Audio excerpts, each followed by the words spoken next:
Before I begin, I'd like to state that, yes, I have read the story that no doubt comes to mind when you see this particular title. Alright? It's a great story, with a remarkable writer to boot. The community that's spawned solely because of a combination of this IP and a thirst for continuous knowledge of the occult. I mean, really, I don't think anyone could have predicted such a spike in interest. And on a real piece of land, no less. I mean, just sitting there, lifeless as can be, the classic, he who enters never returns shtick. It's an oldie, but a damn goodie. Lately, though, I've been noticing an influx of individuals who, for lack of a better word, would rather defend this story to the grave as being truthful than admit that it was written for the sole purpose of fiction. Now, you don't exactly need a magnifying glass nor a microscope to understand the Tijuana back alley shadiness of a company such as Disney. Okay? From their overzealous employees who act as if they're held at gunpoint, to the mystery surrounding some of the park's attractions and/or exclusive clubs, it's safe to say that something isn't exactly in the limelight for the average human to see. Hell, even with the case of Negative Mickey, which was created for the sole purpose of continuing on the Abandoned by Disney's legacy, being reported as found on Treasure Island? I mean, come on. I know us common citizens wouldn't be allowed to step 2 feet on that island, let alone in Florida without being shot. But, you know, it's a sentiment that gets old to stumble across in these miscellaneous forums. I guess that brings me to my perspective. The times I've taken as close as a look as allowed when venturing out to Anaheim. See, I used to date this girl at the start of college, who would later end up actually working at Disney, specifically Cars Land. Despite our relationship ending, we maintained a good friendship, swapping stories of our lives over a few drinks here and there. She'd asked how I fared out in the real world as a college graduate, and I, boosted by the confidence of my drink, would ask how working for the soul-sucking conglomerate that is Disney was. Now she loved Disney, but couldn't defend it to that extent to being blissfully ignorant to what was going on around her. Now, to answer some people's questions, yes, miscellaneous rumors can be put to rest as fact from a corporate standpoint. Disney's quote-unquote suits, as they've been so eloquently called, do in fact exist. If you happen to remember the Luigi's Flying Tires incident of 2012, before being both shut down and renamed to Luigi's Rollickin' Roadsters in 2016, Disney suits were immediately on the case after that, secretly flashing some of the most coveted compensations for the individuals who got the most injured during that time, rivaled only by Ursula's head falling off. Being off the clock from flows, yet still having access to the areas that the common guests wouldn't, it was hard not to believe. Secret and/or subliminal messages, of course, have always been around too. To quote her exact words, "If all you're looking for are hidden Mickeys, you aren't looking hard enough." You could find little alcoves interspersed throughout the park, perhaps hidden by gates or obstructed by brush. And at the risk of being temporarily and/or permanently banned from the parks, sneak past security in an attempt to get to these areas. But, in actuality, with the amount of shit Disney employees have to go through on a daily basis, they're nothing more than employee-only areas.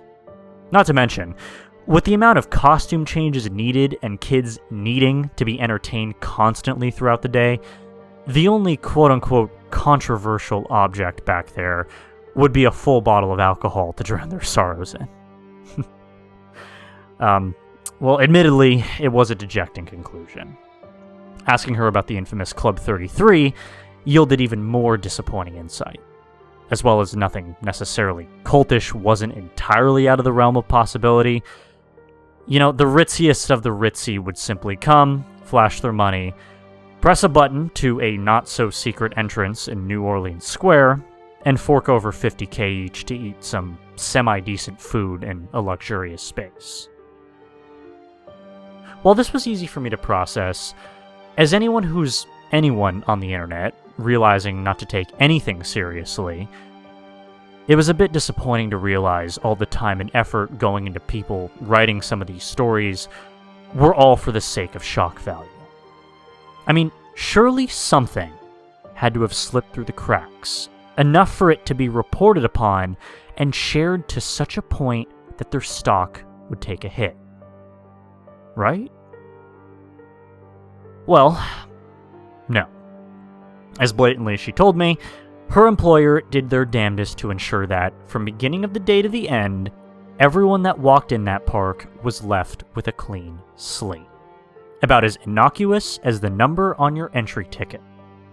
Stepping foot into a Disney park, from pure anecdotal retellings, you knew exactly what you were sticking your nose in.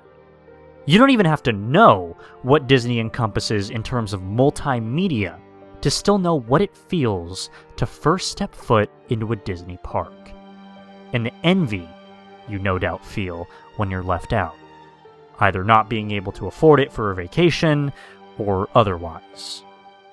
It's that kind of power, that kind of attraction that Disney has.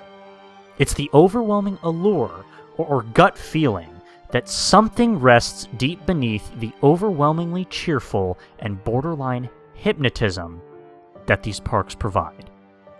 And that proof, so to speak, rests within the pudding.